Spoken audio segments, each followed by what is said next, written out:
So tonight I thought I'd talk about the courage to be seen. Being seen sounds simple, but it's one of the bravest things that we can do. Most of us spend years building masks. I know I did. I was good at it. We say, I'm fine, when we're really not. For me, when someone asked me how I was, I began to tell them who I really was because I am autistic and I think literal. I don't understand sometimes other people's talks, but I've learned that they don't really want to know how you are. It's just a polite thing to say, which is odd to me. But anyways, I just started wearing masks to try and fit in, and I think I was pretty good at it. But why do people say I'm fine when they're not? That's where we run into problems because of the years building these masks. We post great pictures online because who wants to see you when you really wake up in the morning with slobber on the pillow? You know what I mean? So we don't want to tell people our ugly stuff. We hide all our messy things about ourselves.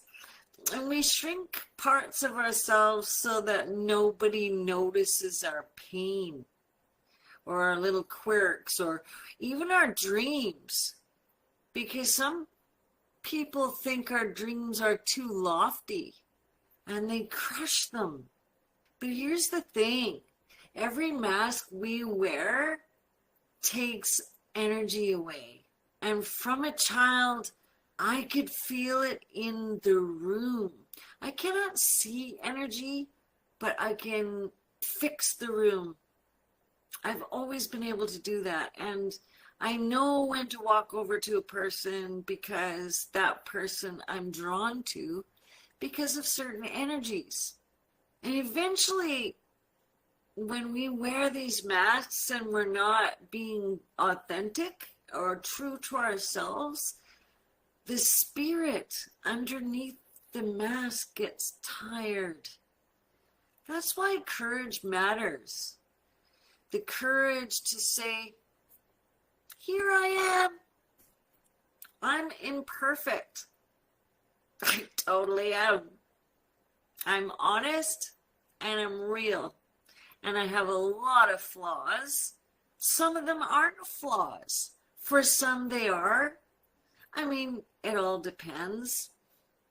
I know for myself, there were many times I just wanted to disappear into the crowd, even when I was hurting inside. But I thought if I kept smiling, no one would reject me. I don't want to tell someone that I'm uncomfortable because they're sitting too close or they're coming to hug me or they're touching me. I don't like that.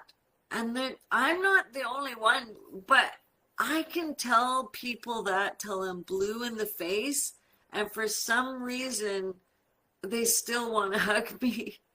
And if I hug them back, there was one fellow that said, it was like he struck gold if I hugged him back because he made it, or I don't know what the thing is, but I hate it. It physically hurts me. It's very uncomfortable. I don't care who you are.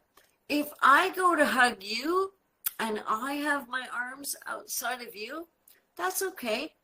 I can do that, and I'm doing it for a reason at the time, or I feel compelled to. But I don't need to hug you. I just saw you last week. Why do people have to hug each other every day? Or maybe it's a thing when I lived on the island. I'm not sure, but they're very huggy people there. And it was funny because I was driving back from out of province with Steve, and I guess I was quiet for a long time. And Steve says, "What are you thinking about?" And then I turned and I said, I'm thinking about hugs. And he goes, hugs? That's the first thing that popped into my head when I'm going back to Victoria, that I was dreading the hugs. Isn't that insane? But that's the truth. And I was dreading putting the masks on again, that I was enjoying all my friends' hugs because, yeah, yeah. Now, if I hadn't seen you for a year or so, or 6 months, or several months, I understand the hug. But I see them every weekend or even once a month. I don't understand because, like, if I'm around you or come to visit you, clearly I like you. So that's just me. Yeah, I'm imperfect. I know for myself, the more I tried to stay hidden, the lonelier I became. And because I thought nobody would like my quirks, or I felt that every time someone did get to know me, they would leave. But the truth is, it wasn't until I let people see the real me and stopped caring, messy, witchy, searching human that I am, that I started to feel like I belonged again. Like people actually really did want to get to know me.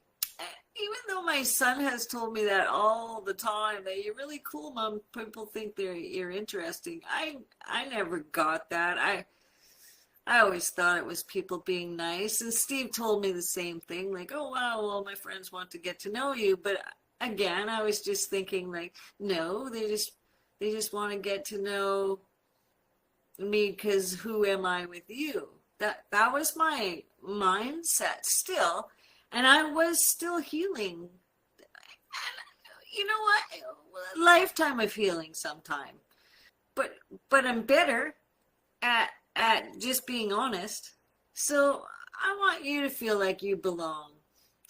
I want you guys to stop wearing a mask, and the bravest thing you can do is come out and say, hey, I don't have any money, I'm not okay. Hey, I'm falling here. I'm really depressed, I need help.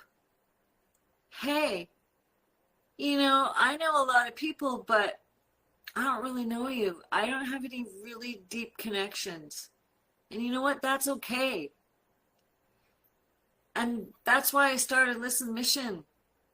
Because when people listen to each other, hold space, without judgment, without, oh my God, she did this or he did that, that's bullshit.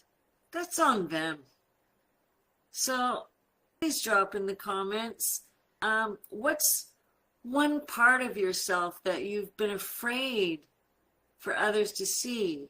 And you don't have to go into detail, even just one word or two.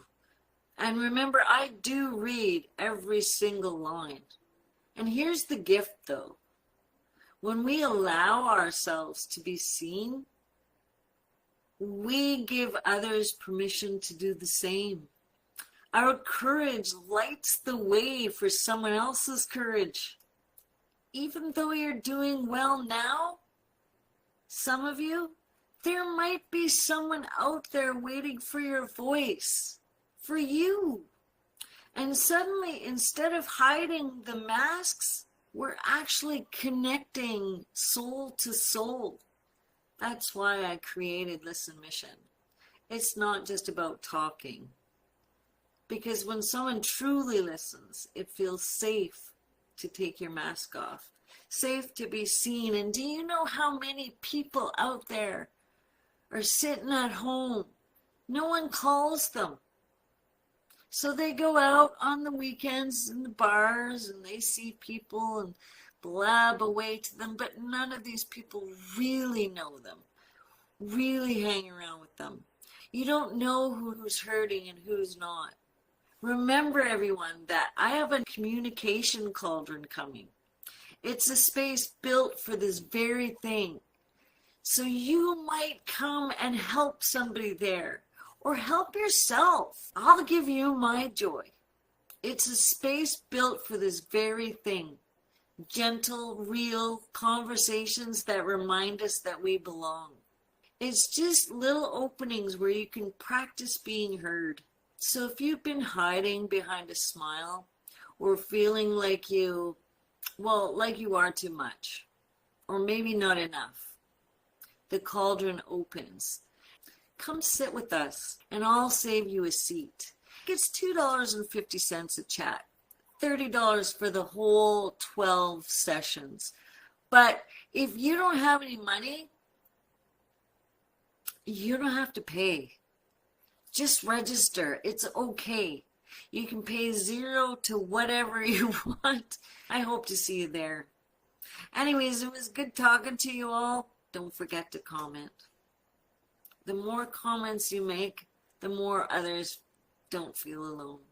Thank you so much.